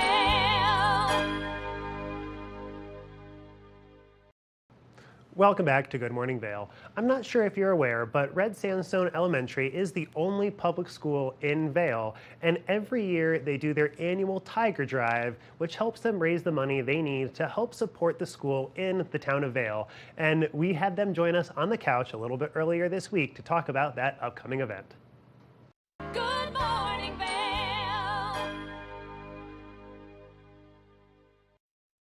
Welcome back. We're at the top of hour 2 at Good Morning Vail. And joining me today on the couch is the Vice President of the PTO at Red Sandstone Elementary, Kristen Letko, and the famous face of the Tiger Drive. Kristen, how are you this morning? Good morning. Thank you so much for having us. We're Thrilled- so excited to be here. Thrilled to have you here. Like I mentioned, lions, tigers, and bears are mine, but we've got the tiger of the trio joining us on the couch Well, today. he might be the one stealing the show, to be honest with you. Well, this is so fun. So tell me a bit about why we've got a tiger on the couch today. So Red Sandstone, Vail's only public school, is hosting our annual Tiger Drive. We did this last year and had great success funding our basketball court that will be going in the spring. So we're back this year hoping to have even more success and fund our STEM lab this year. That's our big ask and where all of our proceeds are going this year. That's so we're really amazing. excited about that. And that's being executed and championed by the PTO. And so talk to me a little bit about the PTO at Red Sandstone and just really your involvement. We are a group of moms across the board. So whether you are someone who's super involved like myself, or perhaps someone who does smaller projects for us on the side, everybody matters in making our school the place that it is. And I truly stand by that Red Sandstone is one of the most amazing educational facilities that I've ever been in as a former teacher myself. They love our kids and they're just so student focused that it's such an amazing place to have my kids go to, and having the PTO support behind that is like nothing I've ever seen. We're so fortunate to have Red Sandstone in Vail. It's such an amazing place. That's great. And so the Tiger Drive. So this has been a long-standing tradition. It is. Last year was the basketball court. So that is being implemented and built so that it'll be ready to go by next spring. Is that correct? Yep, we're hoping to get that dug in the spring. It's a lot of a project. You have to sort of excavate and level things out. And with our snowy weather, we have to be careful with the type of material that we're using. But we're hopeful that that will go in the spring and be just another amazing place for our kids to play outside. So that's great. So what is the initiative? Like, how do you decide where the money is going to be allocated and what the next project will be? That's a great question. When we were looking at what our big ask for this year should be, we had a lot of ideas bounce around about what would benefit the kids the most. And when we looked at our budgeting, we noticed that our STEM lab, for each child at Red Sandstone, there was only $2 allocated for the entire year. Wow. So we knew, if you think about how much technology aspects or components cost, we knew it was really important to fund that in a way that would be beneficial. And $2 was not making the cut. So we asked our STEM teacher, Jill Fletcher, what she had in mind and what she could use that money towards. And she just has some amazing ideas about robots for K-2 and coding for 3 to 5. And we're really hopeful that with the funding that we raise from Tiger Drive, that we'll be able to fulfill those asks and requests for her to benefit the kids. Well, That's what it's all about. And it's never too late to start branching into that, especially as we as a society are moving more into Well, it's never too early. It's never too early. Right. Better way to phrase that. It's never too early. It's amazing to see. I have a first grader now who was in kindergarten last year, and he was learning to code. Wow. Like he was learning to code little men on the computer to do dances and moves in his computer screen. I don't even know how to do that. So the fact that Red Sandstone sees the value in that and wants our kids to have that skill is amazing. It really is. You know, I learned how, I think I took a C++ college or course in college, and I tell you what, I wish I had learned more because it's a great career to go into. Well, and that's another thing. I think that it's a wonderful path for kids to sort of start to explore if that's something they would want to pursue in the future. So not only the kids that like should know how to do it just because, but also the kids that might find interest in that moving forward and might want to pursue a career in that. Absolutely. Like instilling that love now. Absolutely. So really important So work. tell me about the Tiger Drive itself. What exactly is it? Give me the details, all of the fun things. It's going to be a great night. It is a community-wide event, so it is not just for our school population. We are hoping to pull in people across the community to get involved in this event. We have DJ Crusher coming out to play some tunes for us. It's casino night, so we will have all sorts of games, blackjack, roulette. Tickets include money to play those games. Great. And then we have Reed Phillips, big name in Vail, coming out to help us MC. So it'll be an adults-only night of drinking, gambling, and just good company. So it's going to be a really fun evening. That's great. Now, when is the event? Next Saturday, 11/11, lucky 11/11. At 7 o'clock. So we're really going with a luck theme there. Lucky 7, lucky 11 at Manor Vail. They're hosting us this year, and we're just really excited about that. We have a specialty cocktail, the Snake Eyes drink on the menu, and that is also included in our ticket price. That's great. So where can we go for more information? Tell me the details. If you go to Red Sandstone's website, there will be a link to buy tickets, and there will also be a link to our silent auction that's happening. Great. We have some great local sponsors for that. Sun and Alp is offering up a night at the hotel. Awesome. We have Bold Property Management offering to come clean your house. That's huge. Exciting. We have some babysitting services on there.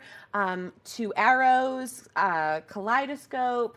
So we just have a lot of great things that will be offered through our silent auction and sponsored through so many generous people in Vail helping to make this a success. That's great. And Kristen, so you are vice president of the PTO. When did you decide to get involved, and how long have you been involved? So I'm actually co-vice president. There's another another vice president who is just a fantastic teammate. I'm so lucky to have her. She couldn't be here today. I have always been involved in my kids' education. I think the more involved that we can be, or to be involved at whatever level we're able to be, is really important to show them that their education matters to us. So when I got approached last year as the board was turning over, so it's a 2-year term, I couldn't think of a better way to get involved. I've always been involved on a smaller scale, being a room mom, helping with those type of things. But it was important to me to get involved on a bigger scale because I think it's important that my kids should know that I'm involved in their education every step of the way. And it's not just for your kids. The work that you're doing now Absolutely. will be building for future students as well. So that's just very exciting. Now, are there volunteer opportunities? Yes. Tell me a bit about that. Absolutely. Thank you so much for asking. We are certainly still looking for members of our community to donate to our silent auction. Whether it's gift cards or a party or a service that you can provide, we would love to have some of those things coming in as well. We also need help setting up Manor Vail. They were so generous to host us, but we need it to look as good as it can. So we would love to have members of the community come out and help with that as well. It really is something that we feel the entire community should be a part of because Red Sandstone is Vail's only public school. So we really want to bring in lots of members of the community as well. Absolutely, and we definitely want to support and help uplift the community and the students and the teachers there as well. And then always we'll be having the mascot there as well. So fun to see all that you're doing and all of the participation. Now, well, we don't know who is underneath that mask. There may not could it be? I'm not sure. Well, Kristen, again, we can head over to the website to find out all the information. Yep, Red Sandstone's school website will have it right there on the cover page for you. Wonderful. Well, thank you for coming on and for bringing a special guest. I love seeing the Tiger joining us here, and just very exciting stuff. So next Saturday, 11/11, 7 p.m. Wonderful. Well, thank you so much. Very excited to have you here. Now stay tuned. We've got a lot more here in the second hour of Good Morning Vail. We'll be right back after this. Good morning, Vail.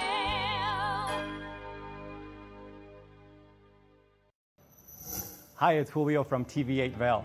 Do you ever wonder why our tagline is "There's more for you on 92"? Because we're always bringing you more. More Good Morning Vail from 7 a.m. to 9 a.m. all year long. More local coverage with Vail Vibes and Covered Bridge on TV8. More opportunities to participate with new roundtable panels on mountain perspectives and our new Spanish programming block coming this fall. Find us on Comcast Xfinity Channel 92, on YouTube, or our website at tv8vail.com. Lions Head Jewelers Fossil and Mineral Gallery. Located in the heart of Lions Head Village for over a decade, our 4,000 square foot gallery boasts a one-of-a-kind experience that cannot be found anywhere else in Vail. We carry the most exquisite array of fine jewelry, high-end minerals, and museum-quality fossils. We invite you to come in and explore all the history and beauty that nature has to offer.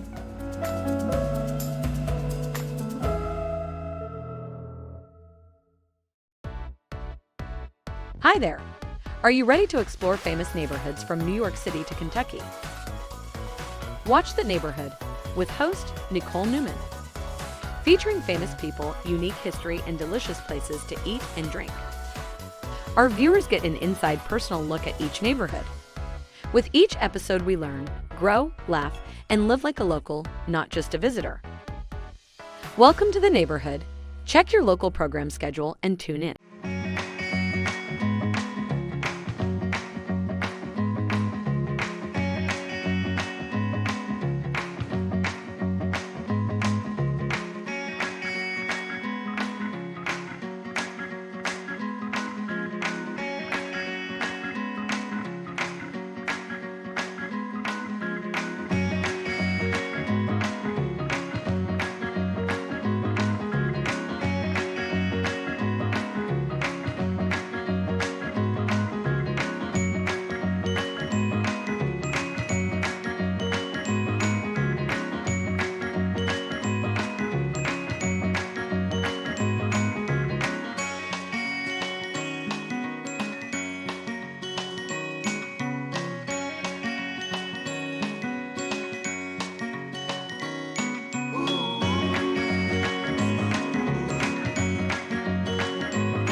Hi friends, welcome to Vail Vibes. I'm Avisha Scarborough, and here in Arrowhead today, the air feels crisp, the leaves are changing colors, and it's a perfect day for leaf peeping with some great company, of course. This is Roberto, and we're about to go have an adventure.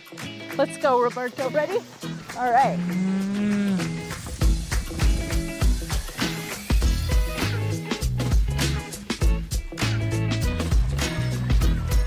Llama trekking is one of the many offerings from Paragon Guides in the Vail Valley.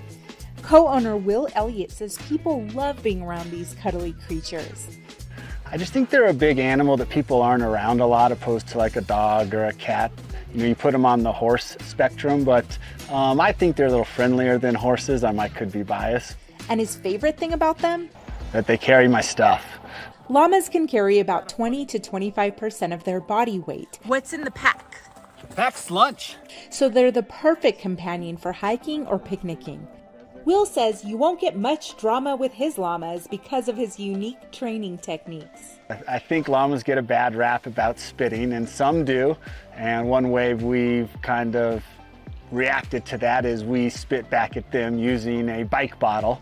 And we often are the winner of that confrontation. You're gonna squeeze it right in your face. You're gonna have that as a holster, and you're gonna be ready because they're gonna put their ears back and get ready to spit at you, but you gotta be faster than them. Paragon Guides was started by Will's father in 1978, and they can take you on pretty much any adventure you may want. Anything human-powered besides rafting, we'll try to create for you if you're ready to go outside. I mean, whether it's bird watching, to llama tours, to fishing, to climbing a 14er, mountain biking, rock climbing, anything to get you out into the wilderness. So go ahead and explore the outdoors. And as the saying goes, good company along the journey makes the path seem shorter, especially when your companion helps carry your load. For TV8 in Vail, I'm Avisha Scarborough. Good morning, Vail.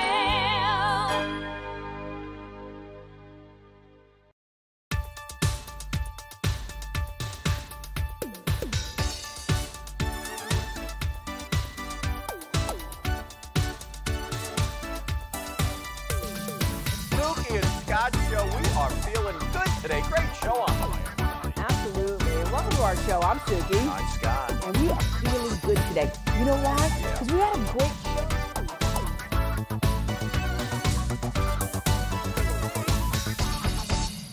At Revival Boutique Med Spa, we take an integrative and holistic approach to skincare, focusing on the bigger picture when treating our clients. We use only result-driven and science-based products that contain clean, organic, wildcrafted, and research-based ingredients. From injectables, facials, to body contouring, we offer anything related to looking your best self. Find us in the Riverwalk in Edwards. For a complete list of services, visit us online at revivalvail.com. Follow us on Instagram at Revival Vail Valley. Fall in love with your skin again. There's lots to love at Revival. Mind, body, beauty.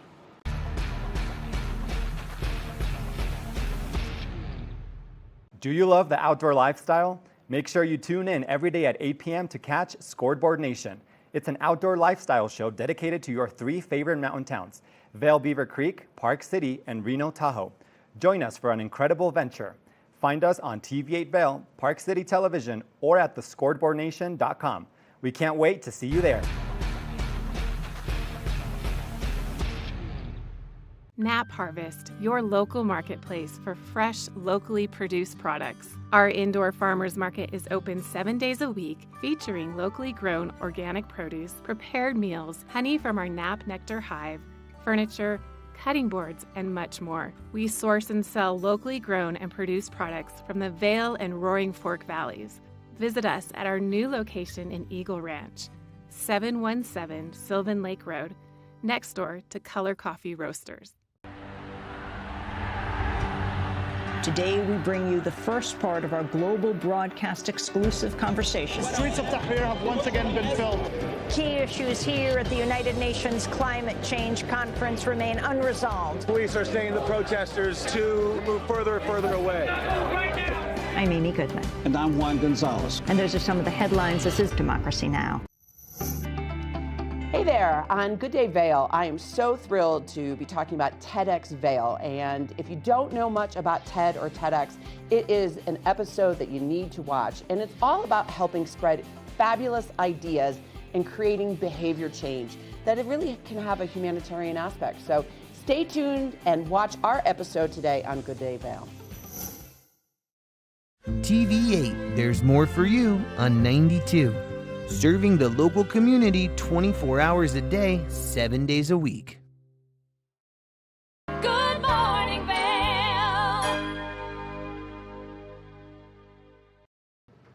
Welcome back to the show. One of our more well-known organizations here in the Valley is Speak Up, Reach Out. As we know, the Vail Valley has had a long history of mental health struggles, and Speak Up, Reach Out has been there to help support us. And today is their incredible Dia de los Muertos fundraiser, and we had them join us on the couch earlier this week to tell us all about it.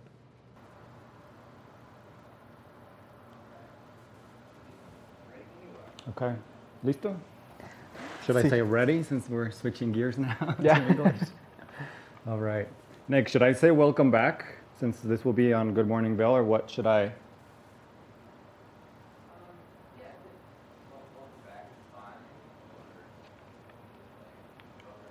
Okay. Okay. Yes. Yes. All right. Okay.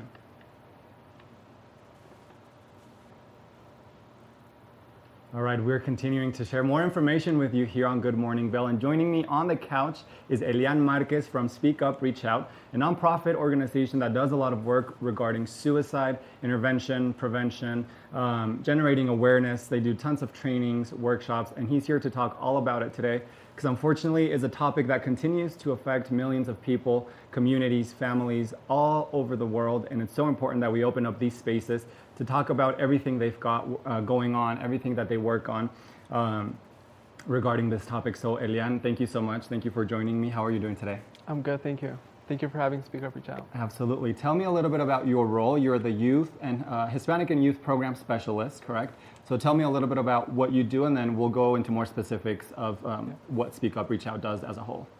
So my role revolves around the Hispanic and Youth Program Specialist.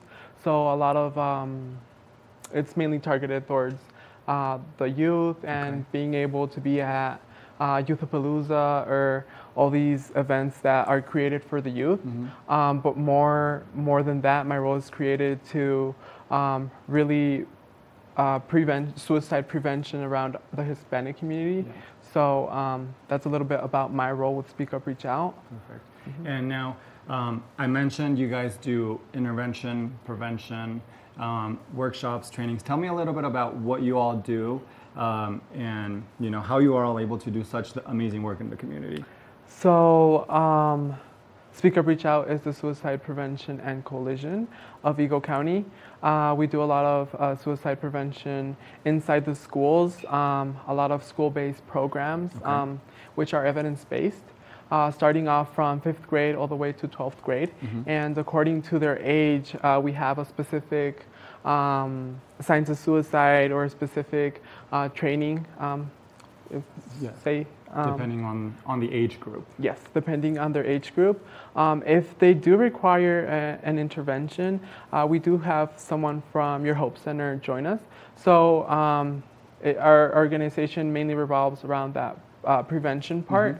The intervention really is something that your Hope Center does.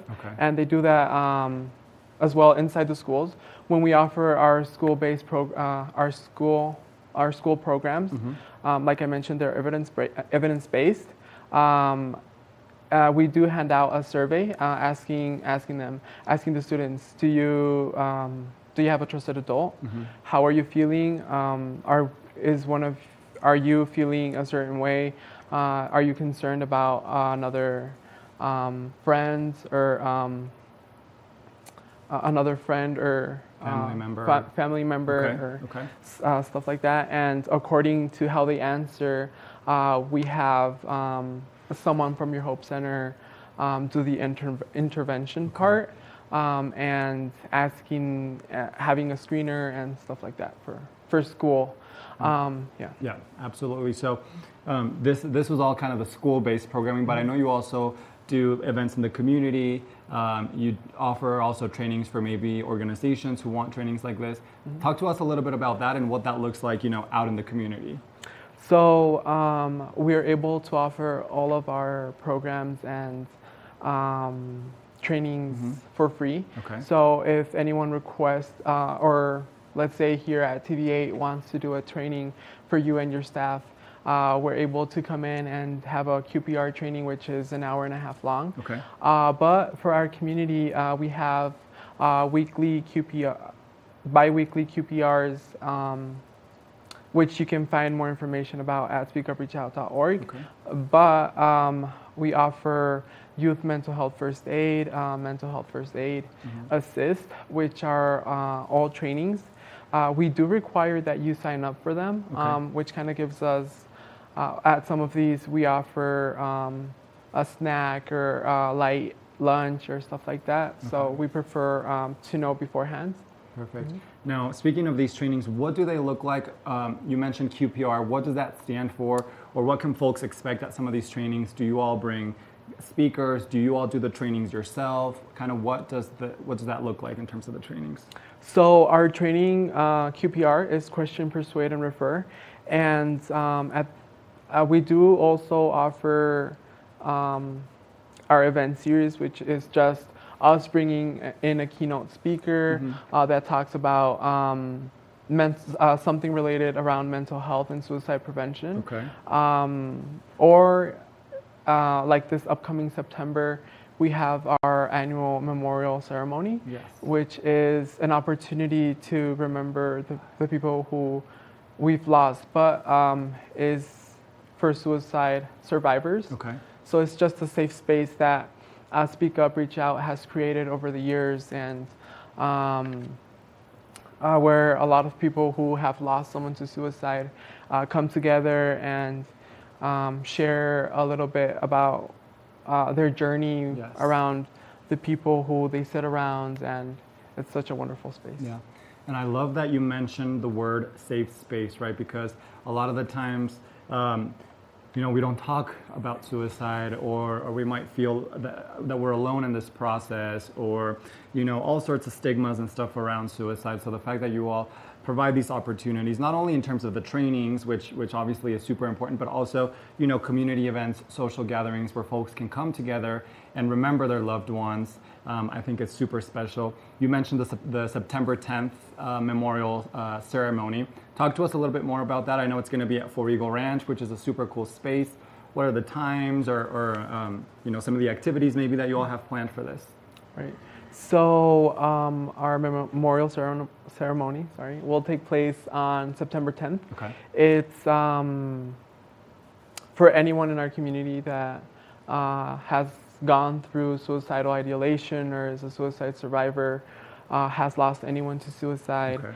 And it's a safe space, like I previously mentioned, for anyone attending. We have brunch. We have other activities. Last year we did a walk around a lake they have around 4 Eagle Ranch. We had the opportunity for yoga. And this year, I believe we are doing ear acupuncture, if that's how you say it.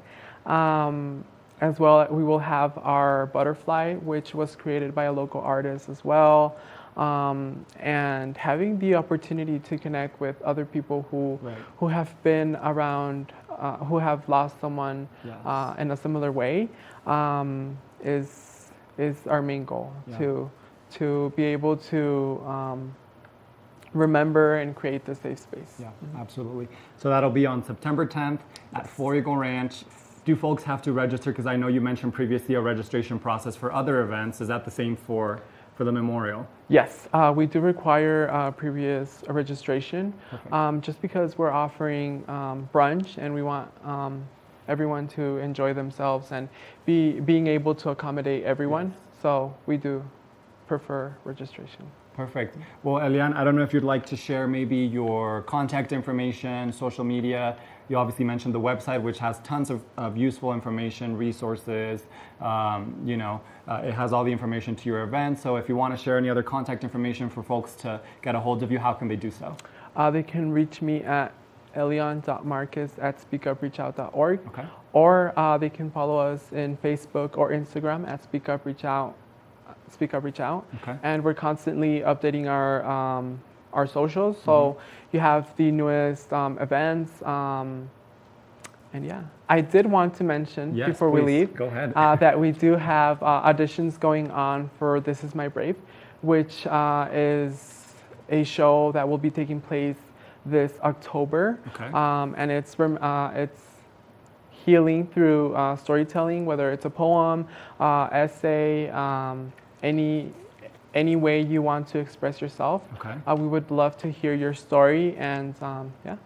So you guys have auditions happening for that now through October, or? So more recently, the 12th and the 17th of August. Okay. And other than that, if you want to reach out to me or anyone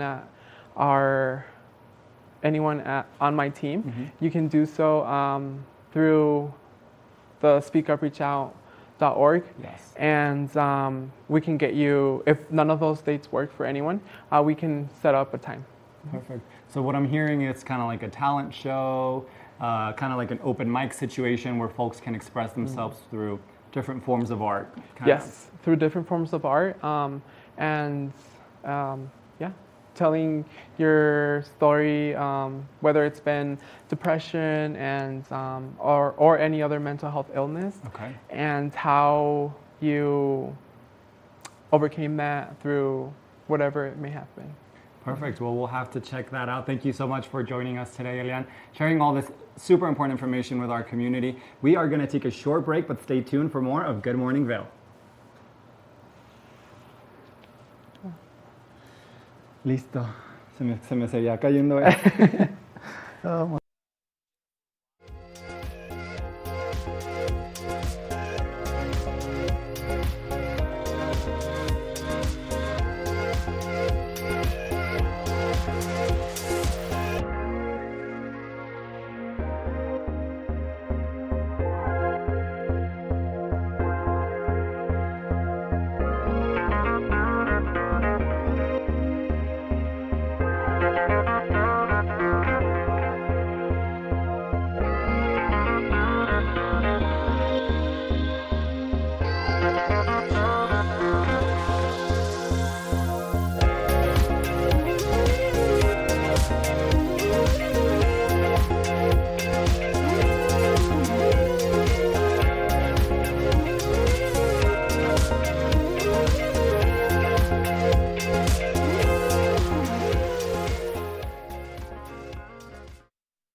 Well, that's all the time we have for this Saturday edition of Good Morning Vail. Thank you so much for tuning in and learning all about our local nonprofits. And if you're looking for something to do today, make sure to head out to Speak Up, Reach Out's Dia de los Muertos event.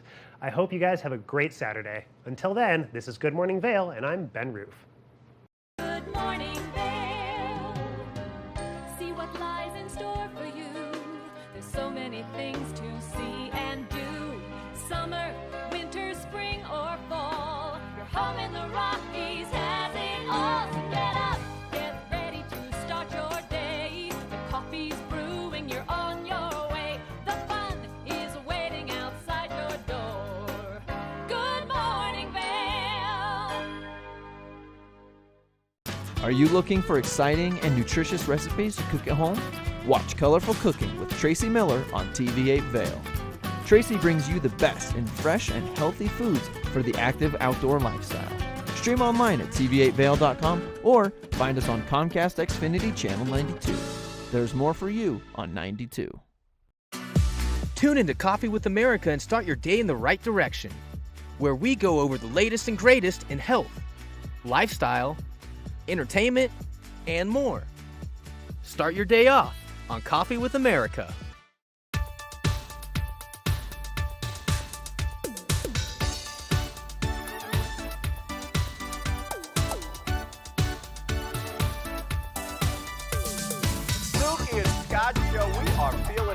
today. Great show on the way.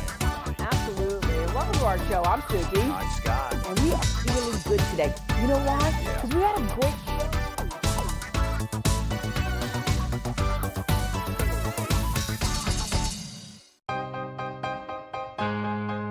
Hi, I'm Gretchen Pleshaw, host of TV8 Vail.